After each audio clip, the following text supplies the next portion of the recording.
Welcome to Hiking 101. This chapter is dedicated to your sleep system.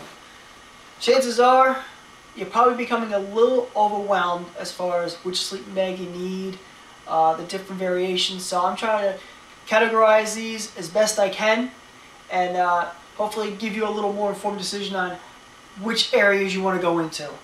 So first things first, there's basically two types of sleeping bag insulation. You have your synthetic insulation, which is really good for beginners. I really recommend that a beginner, especially when they're starting out, go more towards synthetic because when if your sleeping bag becomes either a rainstorm comes in, you fall into a lake, which is my problem most of the time, and you're sleeping and maybe you picked an incorrect campsite, and while it's raining your tent kind of becomes flooded out.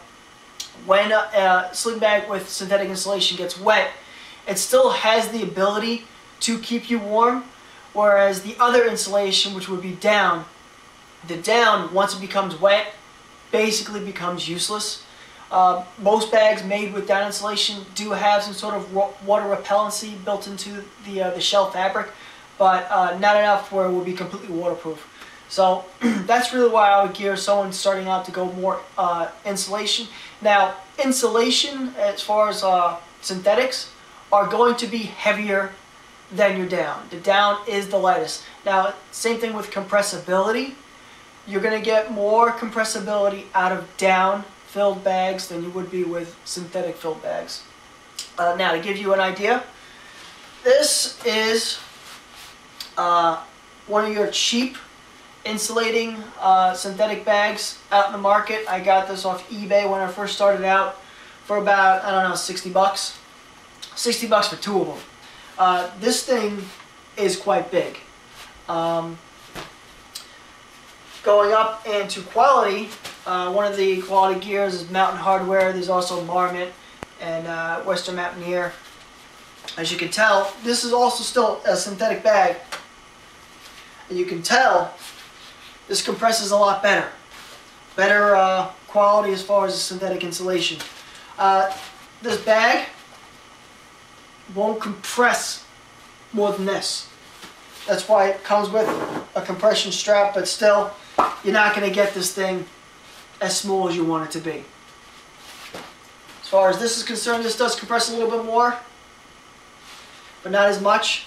But again, it is generally smaller and more attributable for backpacking situations.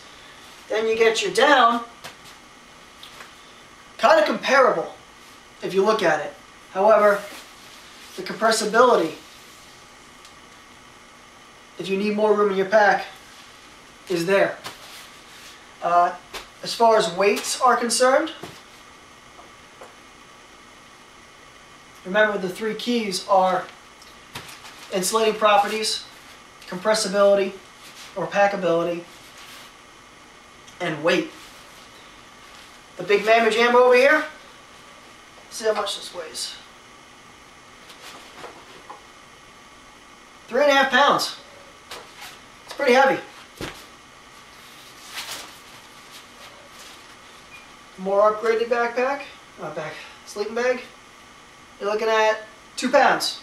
So you're losing 1.5 pounds by going for a more quality synthetic bag.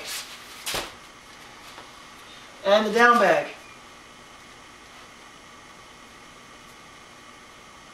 $1.4 pounds. Even lighter, as expected.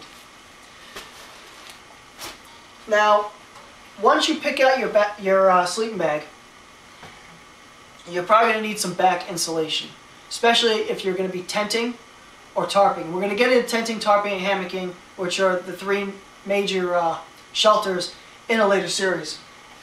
But what you're going to need is what's called a sleeping pad. Now, a sleeping pad insulates your back from the ground. This is a normal sleeping pad. I'll break it out for you. They do go lighter. This, I think, runs Sorry, my scale shut off.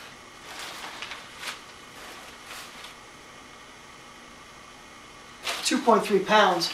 There are actually lighter versions of sleeping pads out there. Some that go as low as almost a pound, which is the Thermarest Neo Air.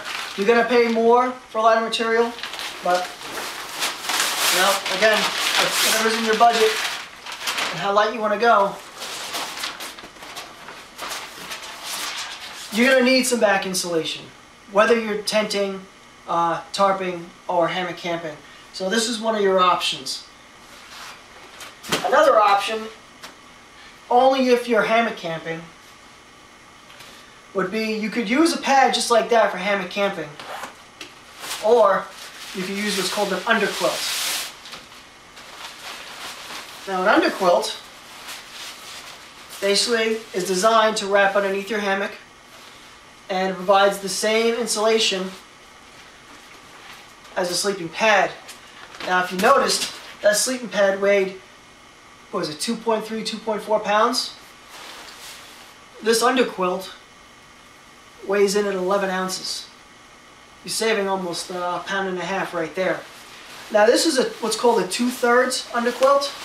Now a 2/3 underquilt goes from your shoulders down to probably the middle of your thigh or your knee, depending on how long you are.